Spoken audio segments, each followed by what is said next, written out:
evitar de tener prótesis fijas extensas o puentes, ¿ya? Porque obviamente los pilares van a hacer la preparación como corona y cuando necesito modificar la posición de un muro. Entonces miren, en estos casos donde hay alta destrucción coronaria o en zonas estéticas, pues nosotros utilizaremos una corona.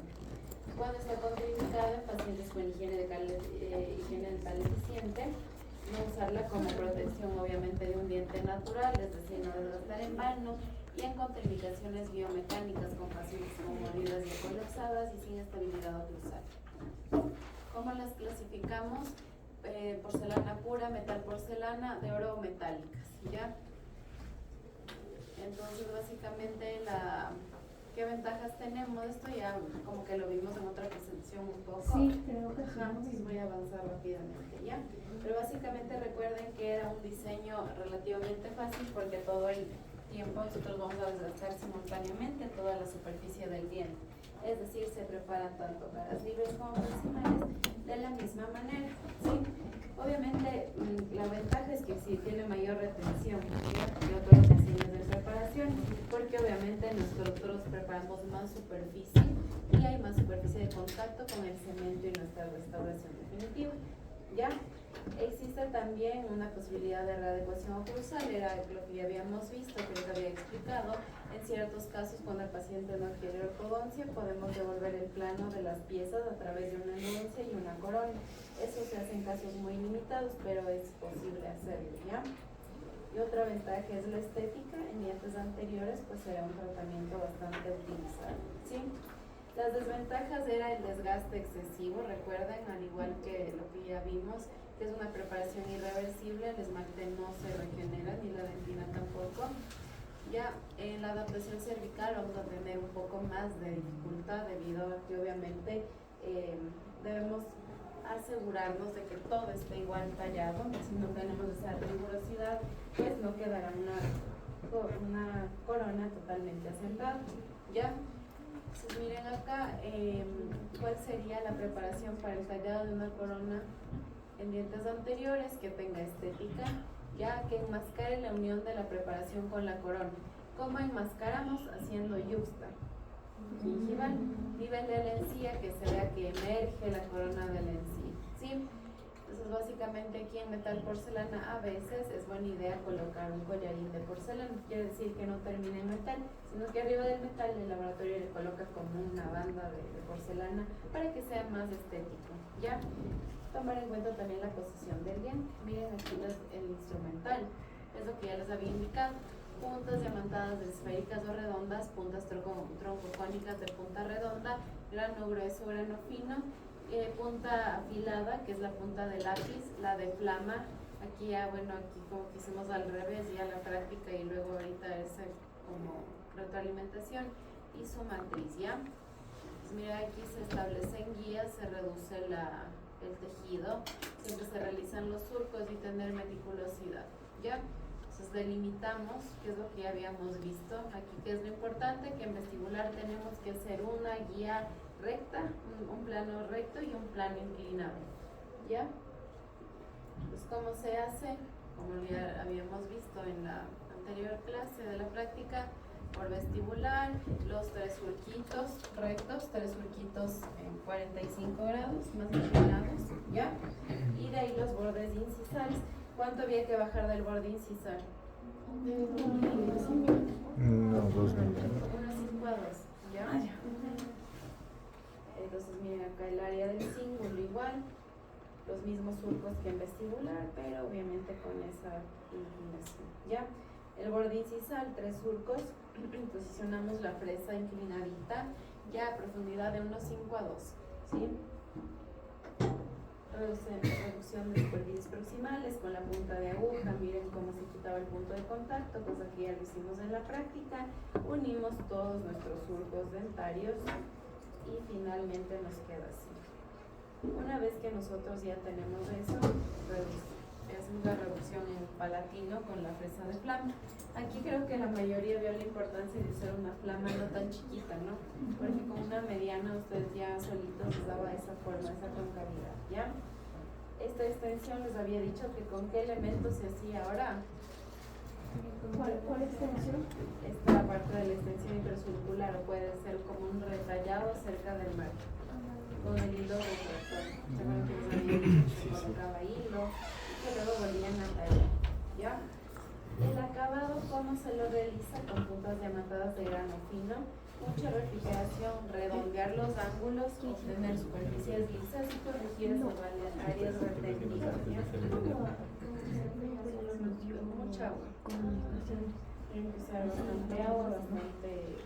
O sea, el splash de la turbina debe ser homogéneo. Ya, no solo salir un mini chorrito. Ya, redondean ángulos y finalmente esta es la forma que les va a quedar. Miren acá, para la práctica de esta semana, ¿qué es lo que variaría? Son las mismas presas, pero se aumenta una que es esta, que es la forma de diamante, ¿ya? Entonces, básicamente, se aumenta esta presa, ¿ya? Pues tenerlo en cuenta. Puede ser así más alargada o hay unas más cortas, ¿ya? La idea es que parezca así un parecido, ¿ya? Igualito. Este igual lo voy a presentar el día de la práctica, pero miren, es igualito. Delimitan en cervical todo eso, 1.2 milímetros, calibrando con la presa. Lo mismo hacen en lingual. Y miran 3 surcos paralelos, igualito. ¿Sí? Entonces 3 surcos, como los molares son grandes, y les avanza 3 surcos. ¿Sí? Superficie oclusal igual 1.5. Aquí, chicos, es importante saber que en la parte vestibular de los superiores se hace en un solo plano. Quiere decir que es recto. ¿Ya? Mientras que en el inferior es al revés, hacen 2 planos. Miren acá, en el igual, un solo plano, en el inferior en cambio. Acá en cambio es superior. ¿Sí? Y en el igual es un solo plano. Sí, porque esa carita está así como una. Ajá. Entonces en el igual inferiores es un solo plano, igual profundidad de 1.5. ¿Ya? Y en superiores, en cambio, la superficie lingual es 2 distintas. ¿Sí? Es como al revés.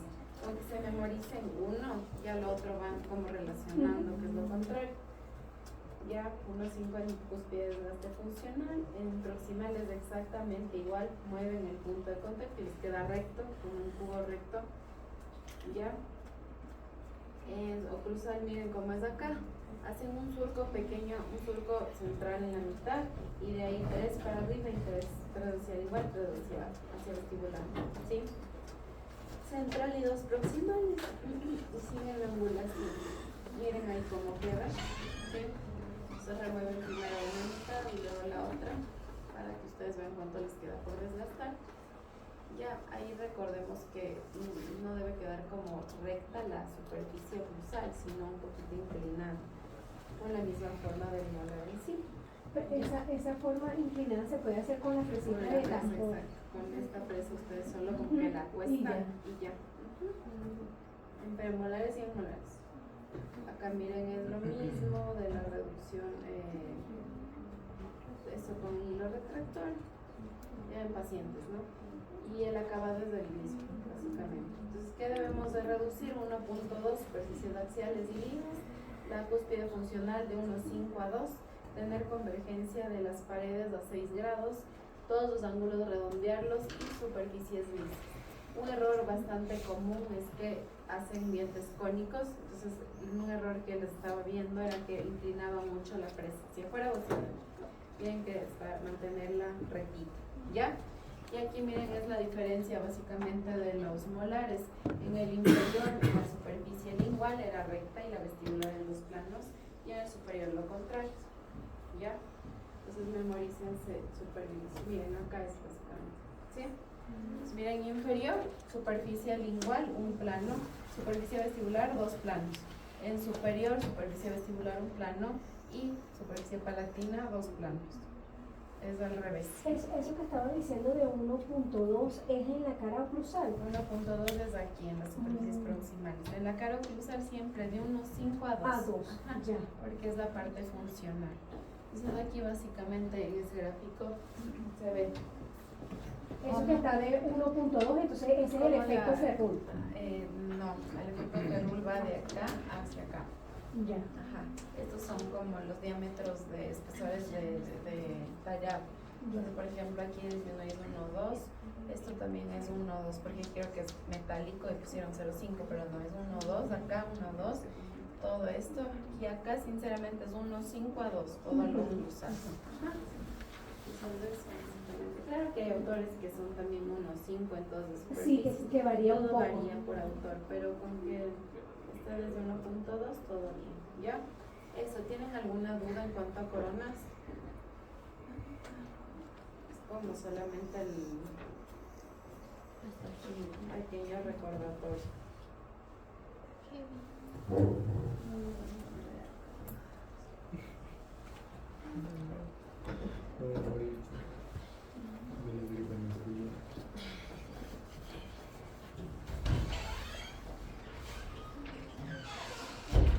Pues aquí rápidamente vamos a averiguar lo de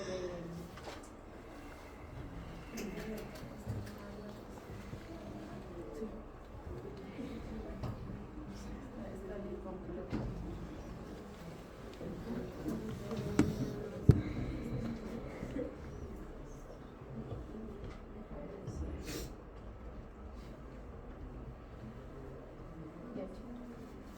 Dentro de la clasificación de las restauraciones de cobertura total, ¿ya? Esa clase no es tan larga, pero sí quiero que la pongan atención, ¿ya? Pues, ¿cuáles van a ser los objetivos? Analizar los fundamentos biomecánicos y restauradores del endocorón, indicaciones y contraindicaciones, ¿ya? Identificar criterios de selección en cada caso y remanente dentario, y describir los protocolos de preparación para el diente en donde se va a colocar una endocorona. Entonces, dentro de las preparaciones nosotros que tenemos de cobertura total, tenemos a las endocoronas. Recordemos que un diente que va a recibir una endocorona, como su nombre lo dice, debe estar endodonciado, por eso es endocorona. Ya es netamente dientes que han recibido un tratamiento endodóntico, ¿sí? Recordemos que estos dientes tienen mayor riesgo de fractura, a diferencia de los dientes vitales en los cuales existe un menor riesgo. Van a haber diferencias estructurales porque obviamente no va a ser un diente íntegro, sino que ya pasó por un proceso de caries, de fractura, de destrucción y perdió su estructura netamente en sí. Entonces el reto que nosotros tenemos en un diente endodonciado siempre es recuperar la resistencia y tener un comportamiento biomecánico o de fuerzas similares al diente, ¿sí? ¿Cuál es la importancia de la restauración luego de la endodoncia? Es que se produce un 65% de pérdida dental en 3 años, si es que nosotros no hacemos un sellado marginal, ¿sí? Y la recontaminación, miren, ya se da de 24 a 30 días luego que se expone la gutapercha. Es decir, si nosotros no rehabilitamos de una manera rápida y se expone por A o B la gutapercha, ya esa endodoncia está recontaminada, ¿ya? En este caso puede existir un efecto ferrul y les voy a explicar por qué, y por eso es que las endocoronas son una buena opción de tratamiento. Entonces miren acá. ¿Cuál es la resistencia estructural del diente endodonciado? Va a existir varios factores que nos van a dar una resistencia. Primero va a ser la retención adecuada. ¿Con qué vamos a tener retención? Con el remanente que nosotros tengamos. A más remanente, más retención. Menos remanente, menos retención. ¿Cómo integramos nosotros esta restauración? Con la dentina. ¿Cómo adhesivamente nosotros lo integramos con la dentina? ¿Ya? ¿Cómo hacemos esta reconstrucción adhesiva que nos va a reforzar nuestro diente? También está involucrada la reconstrucción del muñón, es decir, qué tipo de materiales nosotros utilizamos para reconstruir mi muñón, que va a ser mi base para colocar en mi restauración indirecta. Entonces, ¿qué debemos hacer? Básicamente formar un sistema integrado y único, es decir, del material que yo estoy restaurando mi muñón, mi diente remanente y mi restauración indirecta que va a ser colocada por encima de este muñón. ¿Ya? ¿Por qué van a ocurrir las fracturas dentales? Sí, porque el diente pierde sustancia después de la endodoncia. ¿Ya? Existe un menor tejido por preparación de la cavidad de instrumentación. Al momento en que nosotros vamos eliminando caries y demás, eso pierde la estructura, sobre todo si tocamos crestas marginales, el diente va a quedar muy débil. También puede ser por una inadecuada desobturación y por pérdida. ¿A qué se refiere cuando colocamos, por ejemplo, postes? ¿Ya? Si es que desobturan mucho y desgastan demasiado, ahí se fragiliza nuestro diente. y por pérdida de la la arquitectura interna del diente y crestas marginales. Recuerden que las crestas son como los pilares, como las bases, ¿ya? En nuestro diente, los cimientos, por decirlo así. Entonces miren acá cómo vamos a tener la clasificación un poco más detallada, un poco más completa, ¿sí? Entonces miren cómo aquí vamos carillas, inlays, aquí sería carillas, ¿no es cierto? Inlays, onlays, overlays, onlays y carillas. Todas estas son familia de las incrustaciones y estos son obviamente un grupo individual. Y restauraciones de cobertura, ahí total me equivoqué en el título, ya le voy a corregir, es corona y endocorona, ¿ya? Entonces esta clasificación vayan aprendiéndose con la corona y endocorona, ¿sí? Entonces, ¿qué es una endocorona? ¿Sí? La endocorona fue descrita por primera vez por Pisis en 1995, seguido por Binding Mormal en 1999. La supervivencia de este tipo de restauraciones es del 95%. Entonces es bastante alto en realidad si hablamos de porcentajes, ¿sí? Entonces básicamente, ¿dónde resulta favorables? En dientes cortos con un efecto férreo limitado, ¿ya? Menor transferencia de estrés y cargas comparado a dientes compuestos, ya les voy a explicar por qué. Miren cómo son las endocoronas, ¿ya? Las endocoronas son como una corona básicamente, pero tiene como un pupito en la mitad. Es por eso que ese pupito es el que se retiene en lo que fue previamente la cámara pulpar. Por eso es que es un requisito que el diente esté evidenciado. Ustedes aumentando esa como extensión de cerámica, no se imaginan cuánta retención tienen ya, porque la carga se distribuye uniformemente desde el centro hasta la parte exterior del diente, ¿ya? Entonces básicamente, ¿cómo las vamos a definir? Como restauraciones de cobertura total, utilizado en molares con sellado marginal circunferencial y un elemento de retención dentro de la pulpa. Entonces son cobertura total con un delimitado circunferencial, es decir, alrededor de todo esto hay un margen que va encima del diente y tiene una extensión también que va a aumentar esa resistencia dentro de la cámara pulpar, ¿sí? Indicaciones en destrucción coronaria severa, ¿ya? Espacio interoclusal limitado. Este es un uso bastante común a veces. Van a haber muchos casos en que los pacientes vienen, por ejemplo, con restauraciones fracturadas. El diente está vital, y digamos que es un 16, y la restauración está fracturada. Y luego el paciente, claro, muerde y es porque no tiene espacio para la restauración y solo como que lo rellenaron con cualquier material. A veces en esos casos cuando el paciente, por ejemplo, no quiere ortodoncia ni nada y en sí su móvil está estable y solo quiere como obviamente restaurarse el diente, ahí por ejemplo se puede hacer una endodoncia y colocar una tipo endocorona. ¿Por qué? Porque ahí el espacio que me va a dar a mí va a ser considerado también la parte de la cámara pulpar. Entonces, como hacerla más hacia la parte apical, ¿me entienden? Y ese tallado que se hace a 360 grados. Ajá, es de 1 milímetro. ajá, es de 1 a 1,5. Ya.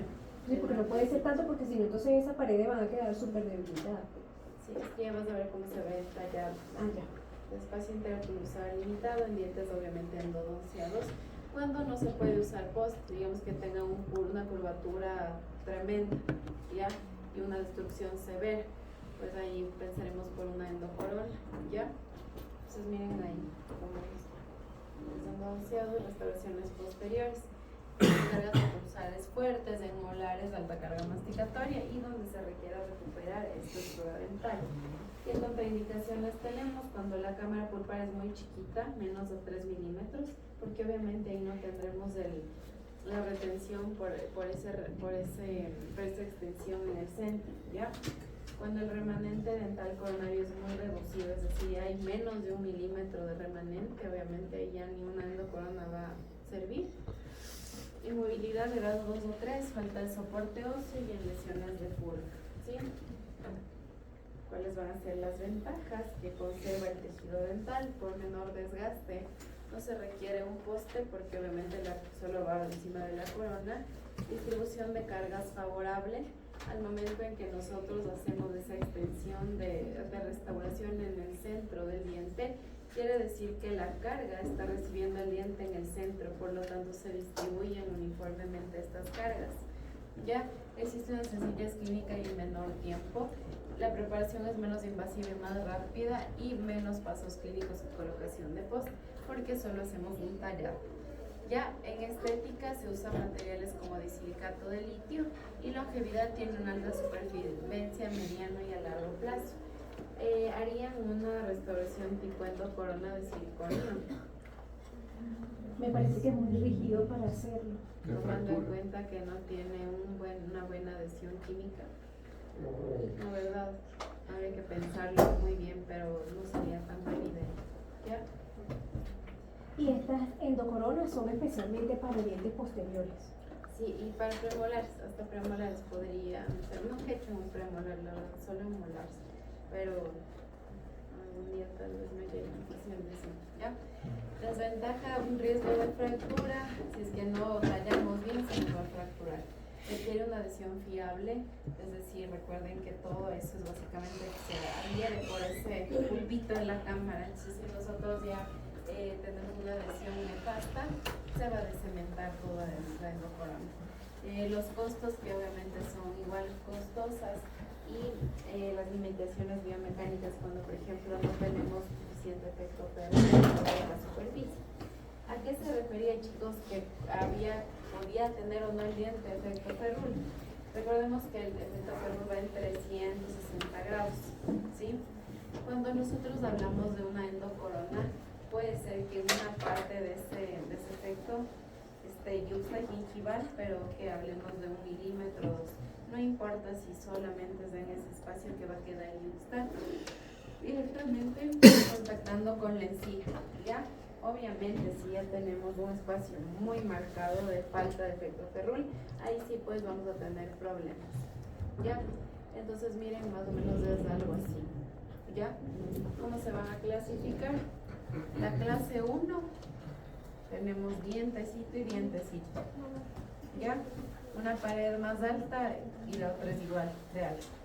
Entonces las dos son altas y solo va aquí mi endocorona y la extensión. Miren la clase 2, tenemos una pared alta con un buen tejido remanente, aquí ya no tenemos casi nada, ¿sí? Y en la clase 3 tenemos una pared corta y aquí no tenemos efecto Ferrul. Entonces básicamente es como por el avance de, ¿ya? O sea, a eso me refería cuando no era 100% necesario tener Ferrul en toda la extensión del molar. ¿Cuáles van a ser mis parámetros de la preparación? Miren, acá la reducción de cúspides debe ser de 2 a 3 milímetros, ¿ya? La terminación del hombro a 90 grados con ángulos internos redondeados, es decir, es como que hiciéramos un ángulo redondeado. Paredes axiales internas de la cámara van a ser divergentes hacia oclusal. Recordemos, todo tiene que ser divergente en prótesis fija para que no tenga una retención. Ya, los conductos radiculares deben estar súper bien sellados. El piso de la cámara debe estar plana y la profundidad de la cámara va a ser de 2 a 4 milímetros, que quiere decir que aquí en estos 2 a 4 va a ir ese implemento retentivo. En la superficie de la cámara tiene que estar sellado con resina. Sí, súper bien selladito, ¿ya? Y márgenes de esmalte supragingivales cuando sea posible. Recuerden que siempre yo cuando tenga algo supra, algo por encima de la encía, va a ser mejor que tener como acá una clase 3, ¿ya? No es imposible que se diera, pero no es del todo bueno. Entonces miren acá, ¿cómo van a ser los parámetros de la preparación? Debería haber acá 2 milímetros, aquí debe ser divergente, el cupito va a medir de 2 a 4 milímetros, ¿sí? Y miren aquel, todito esto va a medir 7 milímetros. Miren los conductos como están aquí y aquí de ley sellados, súper bien sellados. Y esta va a ser la base plana que se forma para nuestra elongación de material, ¿sí? está el sellado de material restaurador, la gutapercha, y esas serían las medidas ideales. Sí que puede ser de 1 milímetro también, pero hay más riesgo de fractura. Mire. ¿Llega material varilla o solo es disilicato? O sea, idealmente disilicato. Un cerómero es un cambio muy débil, pero tampoco es imposible hacer cerómero, disilicato, más de eso no. Circonio, la verdad, Noria, es un material muy rígido, y si tenemos un diente ya comprometido estructuralmente, es como desahuciarle un poco al diente. Miren cómo es la preparación básicamente. Ven que son dientes ya bien cortitos y destruidos. Sí, Doc, no se podría hacer con una resina con cerómero y colocar en la base una malla de fibra de vidrio. El abridón. Ajá, Sí, también. también se puede hacer, ¿verdad? Ya. Puedes reforzar. Por ejemplo, aquí le podrías colocar. Ajá. En esta parte ahí se queda súper bien. Miren cómo es el tallado, ¿sí? Es como que vamos acá 1 milímetro o 2, 1, 2, como un margen alrededor de todo, y de ahí como que la decapitan y solo hacen un tallado más invasivo acá en el centro. Esa parte que viene del margen hacia oclusal, ¿cuánto tiene que medir? Como en altura. Este margen. De aquí a aquí. Ah, ya. Eso depende, Mag. O sea, va a depender del antagonista. Si tienes, por ejemplo, mucho espacio, claro, no importa, lo dejas de una altura de 2 o 5, pero si no tienes espacio, en cambio, claro, mínimo unos 5. ¿Por qué? Porque en cambio se te puede fracturar el material. Sí, exacto. Entonces, lo ideal sería que igual se mida en base al antagonista. Igual, que te quede igualito el espacio. Igual en la cara oclusal, que hay un espacio de 1,5 a 2 milímetros. Ajá, tal cual como. Pero recuerda que desde el fondo de este huequito, digamos, debe medirte de 3 a 4 para que no se te fracture. Ya. Pero desde esta base de acá hacia el antagonista, igual, o 2 idealmente. Ya. ¿Ya? ¿Sí entienden, no es cierto? Desde el fondo del hueco ese, de la cavidad esa, desde el fondo de ese huequito, nosotros hasta la parte superior debe medirte de 3 a 4. Ya, pero desde del piquito del cabello esmalte de retina hacia el antagonista igual, 2 milímetros. 2 milímetros, sí. Ya, todo depende de su antagonista. Ya, pues básicamente, como ya para ir terminando, pues lo que nos dicen, ¿sí? Obviamente cuando hay efecto férula hay menor riesgo de fractura, pero sí se puede realizar este tratamiento sin férula en una zona. Ya, es decir, si por ejemplo aquí a mí me viene este diente y aquí yo tengo esto nulo, este efecto férula nulo, y tengo todo lo demás, no es que va a fracasar, podría se sostiene por todo y por el aditamento intracoronario, ¿sí? Pero básicamente es un tratamiento que tiene un tipo de diagnóstico. Si es que hablamos de tener o no férula, siempre va a tener más diagnóstico si tiene férula en todo, ¿sí? Ya, básicamente la restauración es conservadora, de supervivencia aceptable, ¿sí?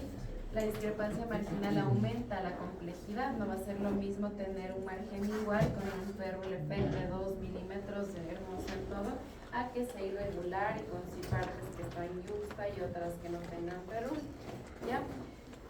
La reducción oclusal, miren, y la profundidad de la cámara pulpar aumenta la resistencia a fractura. Mientras nosotros respetemos la altura de esa elongación intracoronaria, nosotros vamos a tener un mayor éxito, y es la supervivencia del 94% de los casos. ¿Cuál es el mejor material para una endocorona? El disilicato de litio, ¿ya?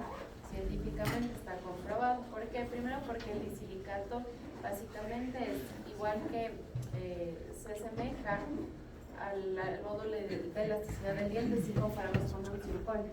El que va a ser más cercano al módulo de elasticidad del diente es el disilicato. Por lo tanto, si está comprometido estructuralmente, debemos hacer que sea similar a lo que colocamos. ¿Ya? Duraron más el disilicato que en otros materiales. ¿Por qué también duran más? Porque el disilicato es hermoso para la unión química, ¿ya? Mecánica y química, pero más química. porque sí se graba bien con el ácido. Entonces, al grabarse bien con el ácido fluorhídrico, tenemos mejor unión química, por lo tanto esa unión va a ser mucho mejor bisilicato diente que circonio diente. ¿Ya? Es obviamente una estabilidad estructural y mecánica mejor en el bisilicato de litio, ya, y concentración de estrés mayor en resinas compuestas que en bisilicato, ya, incluso en resina, porque creen que hay una concentración mayor, a pesar de que la resina es más similar al diente. Si nosotros hacemos en materiales resinosos esas mega restauraciones, ¿qué va a pasar? Que se fractura, porque la resina no está hecha para soportar tanta fuerza ni para reestructurar dientes que han perdido muchísimo tejido, ¿sí? La resina es muy buena y es la mejor para cavidades chiquitas, pero materiales resinosos en restauraciones tan grandes, negado. ¿Ya? ¿Tienen alguna duda hasta aquí? ¿No? Ya. Entonces recordemos esto, chicos, este tallado, recordemos de estos espesores, estos grosores, la forma del endogram, y la conclusión es que van a ser una alternativa muy conservadora y eficaz para dientes posteriores con pérdida estructural moderada, ¿ya? Permiten preservar mayor cantidad de tejido dental en comparación a coronas completas. ¿Sí? Hay veces que solamente debemos realizar como un tipo, digamos, overlay con una pequeña retención en la parte central, y ahí ya sería un endocorón prácticamente, ¿ya? Entonces como que un overlay se transforma en un endocorón, ¿sí? Para tener mayor retención, ¿sí? El éxito clínico depende de una preparación adecuada, una reacción correcta y a seleccionar el material ideal. ¿Cuál era el bisilicato? En este caso. Y cuando respetamos principios biomecánicos y adhesivos, las endocoronas ofrecen mucha longevidad y estabilidad funcional y estética, ya convirtiéndose en una buena opción de tratamiento, ¿sí? Entonces esta es como una partecita de la fija que también existe, creo que capaz la mayoría no sé si habrán escuchado antes, o sea, tal vez no, pero es un están dentro de la clasificación de las coronas de cobertura total, porque obviamente ya reemplaza toda la superficie. ¿Ese tallado vamos a hacer en el laboratorio? Si avanzamos, sí, Mari, pero es que me enfoco un poco más en coronas porque como que en clínica es, o sea, es difícil que hagan endocoronas. No imposible, pero sí es difícil. Entonces, claro, entre endocorona carilla haría más endocorona que carilla, pero veamos si es que avanzamos. Ajá. A ver, esta semana, chicos, vamos